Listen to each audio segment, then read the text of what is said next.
Let me tell you, folks, we had a ton of change-ups this week. Lots of people moving up, lots of people moving down, and that's why I'm super excited to hop right into the Week 4 CCFL Power Rankings. Starting off with the most optimal lineup for this week, we've got Baker Mayfield with 30.8 points, Derrick Henry 37.8, Kenneth Walker 34.3, just to round off those quarterback and running back situations. Nico Collins coming in with an impressive 35 points, Jaden Reed 28.7, Tucker Kraft, a surprise pick for that tight end spot, getting 17.5.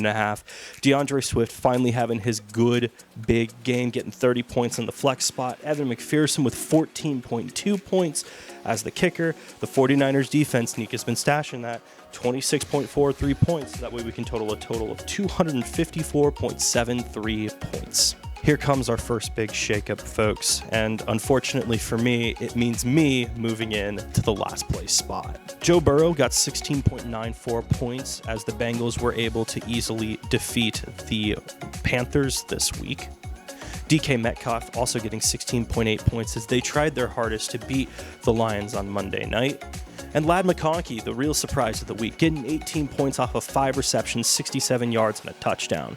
And that's kind of where it stops for me completely. The rest of my team actually scored less than 10 points, with Brock Bowers being the true shock, only getting 5.3 points. But there's some hope. Don't worry, there definitely is some hope here. Tajay Spears, 12.2 points off of 39 rushing yards and a rushing touchdown to his name. I think they're going to start to rotate him in more into the lineup, along with Tony Pollard, kind of create a two-headed monster there. And Keon Coleman, 8.3 points off of 3 receptions and 51 yards. So I'm in last place. It's not great right now. We're just praying that Joe Mixon and A.J. Brown can come back. Mixon should be back this week. A.J. Brown has a bye and then should be back. But once we start to see those players rotate into the fold, I expect my team to start picking back up from there. Another team that seems to be on the struggle bus is Nick and Lewis. Starting off at the top, they've got Dak Prescott, Mike Evans, and Stephon Diggs, who all had very solid weeks. Dak Prescott, 17.1 points off of 221 passing yards and 2 passing touchdowns. Mike Evans got 24 points off of 8 receptions for 94 yards and a touchdown to his name. And who could forget Stephon Diggs, 18.8 points off of 5 receptions for 69 yards and a rushing touchdown of all things. But the real issues start to stem up when we bring into the picture Breece Hall. You see, Breece Hall only got 3.8 points off of 2 receptions for 14 yards and only 4 rushing yards to his name. The Jets were completely locked down this week against the Broncos, and that's where Nick and Lewis truly struggled. Moving on over to their bench, they've got Rachaad White, who got a serviceable 11 points off of 2 receptions for 39 yards, as well as 49 rushing yards to his name. So even though there's been that struggle with Bucky Irving, he's still trying his best to hold his own there. And Tyler Lockett, 11.5 points off of 9 targets for 5 receptions and 61 yards to his name. Nick and Lewis have a lot of work to do if they really want to counterbalance the struggles that they've been on. And hopefully this next week, Breece Hall has a bounce back week. Otherwise, they're going to be stuck in the 9th place spot. Coming into this week, we have the biggest surprise moving up to our 8th place spot. That, folks, is Maria and Kelly. Starting off with DeAndre Swift, he was the showstopper for this team. 30 points to his name off of 93 rushing yards, a rushing touchdown, 7 receptions, and 72 receiving yards. Just a great outing this week for the Bears running back. Moving on over to Chris Olave, 17.2 points off of 8 receptions for 87 yards as the Saints just fell short to the Falcons. And then we've got Bucky Irving, that free agency pickup that Maria and Kelly made.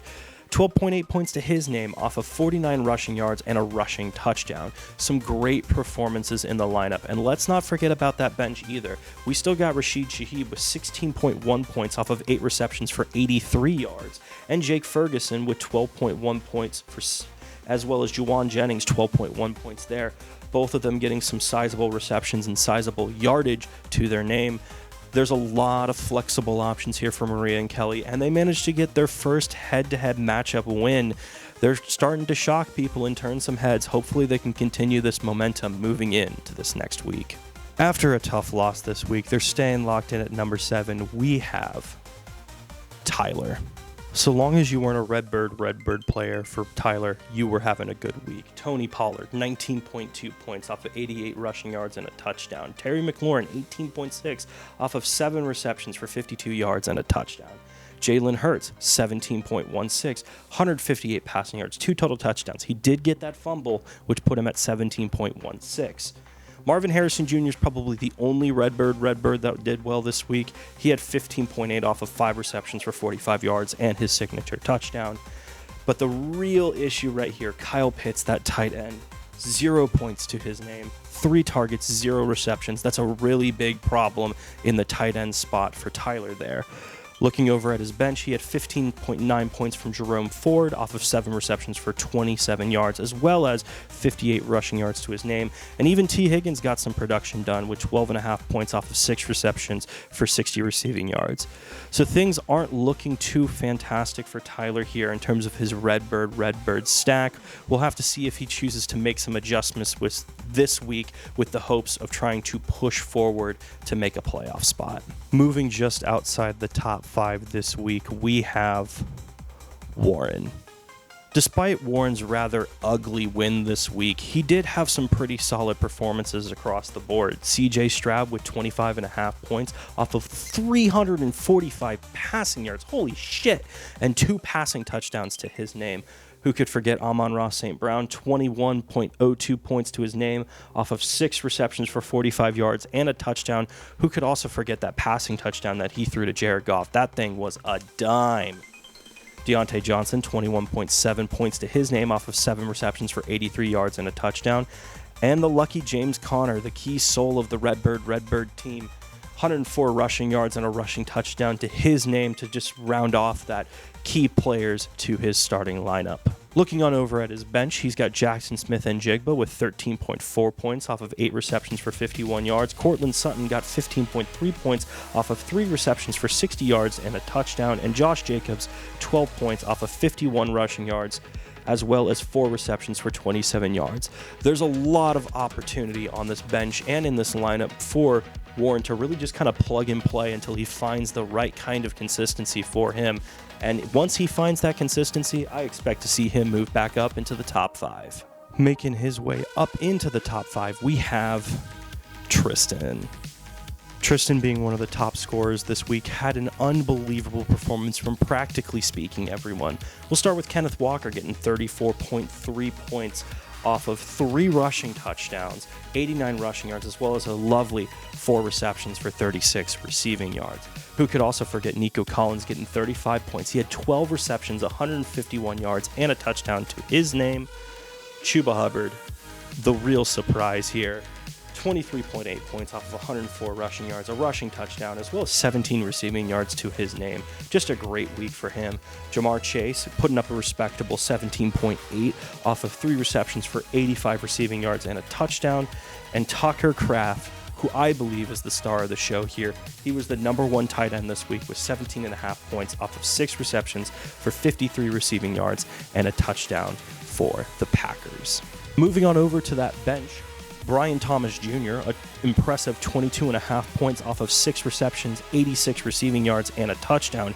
He may be a candidate to come replace Rashee Rice now that it looks like he'll be out for the remainder of the season for the Chiefs. And Justice Hill, 22.1 points off of 4 carries for 18 rushing yards, as well as 6 receptions for 78 yards and a receiving touchdown to his name. Tristan's been very fortunate having a rather cushy schedule to start the season off. We'll just have to see if he's able to keep up these high point performances against some of the more competitive matchups moving forward. Moving on over to our number 4 spot, we have Zach. Zach going up against one of the top 2 teams in the league this week, really had an opportunity to shine and put up some impressive numbers. Zach going up against one of the top 2 teams in the league this week and put up some impressive numbers despite the loss. Starting off with Jaden Reed, getting 28.7 points off of 7 receptions, 139 yards, and a touchdown to his name. A great performance by the Packers wide receiver. And Jonathan Taylor with a 20.3 points off of 88 rushing yards and a rushing touchdown. The only issue there is that he tweaked his ankle actually during the game, and it looks like Trey Sermon might be the guy next up if Jonathan Taylor has to take some time away from the sport. Zach Moss, 18.1 points off of 51 rushing yards and 4 receptions for 27 yards, as well as a receiving touchdown. Just a great performance there by the Bengals running back. And James Cook, he was kind of the real issue this week. 5.9 points, not an impressive week for him. 39 rushing yards and 1 reception for 9 yards. That's not the James Cook that we're used to seeing, and hopefully he'll get an opportunity to bounce back this next week. Moving on over to the bench, we've got Wan'Dale Robinson, the Giants wide receiver, getting 18.3 points off of 11 receptions for 71 receiving yards. We may get an opportunity to see more volume coming his way if Malik Neighbors has to sit out with this concussion. It's kind of up in the air right now. We'll have to wait and see. And Travis Kelce finally getting it together this week, getting 16.1 points off of 7 receptions for 89 receiving yards. Just a great performance there by the Chiefs tight end. Glad to see him moving back into the rotation of relevance for the Chiefs. And for Zach, that may be the ticket. Getting Travis Kelce back in there might be able to push him back up into the top 3 relatively soon. Speaking of top 3, we have Nika Otto.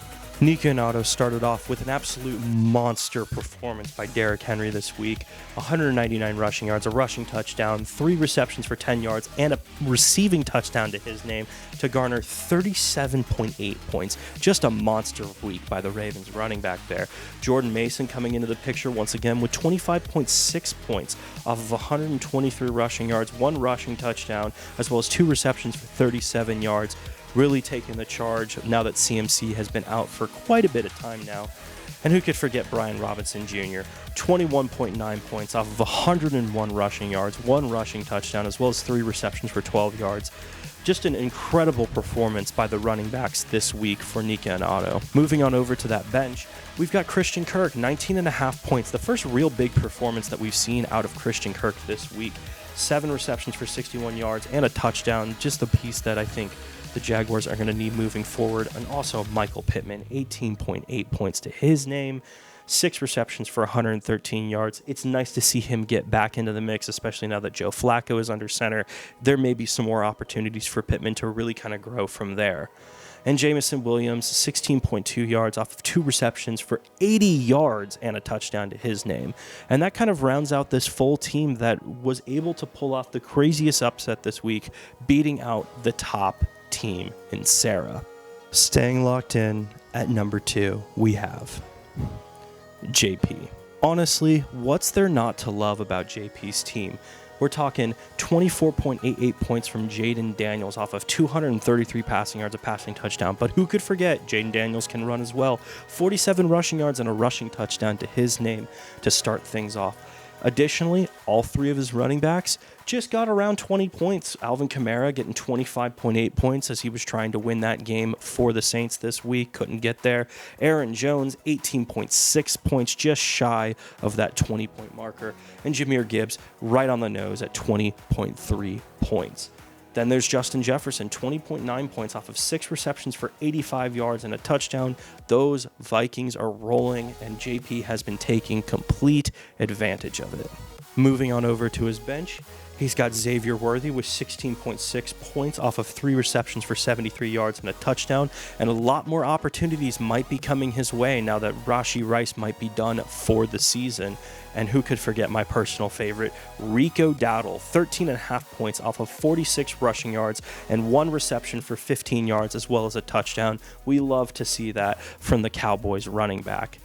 JP's still sitting in that second place spot. He did have an impressive week, but it's just going to take a little bit more for him to be able to usurp that number 1 spot and claim his title back on top once again. Still locking up that number 1 spot, we have Saira. Despite the loss this week, Saira was still firing on all cylinders. Lamar Jackson, 24.2 points off of an impressive 3 total touchdowns, 156 passing yards, and 54 rushing yards to his name.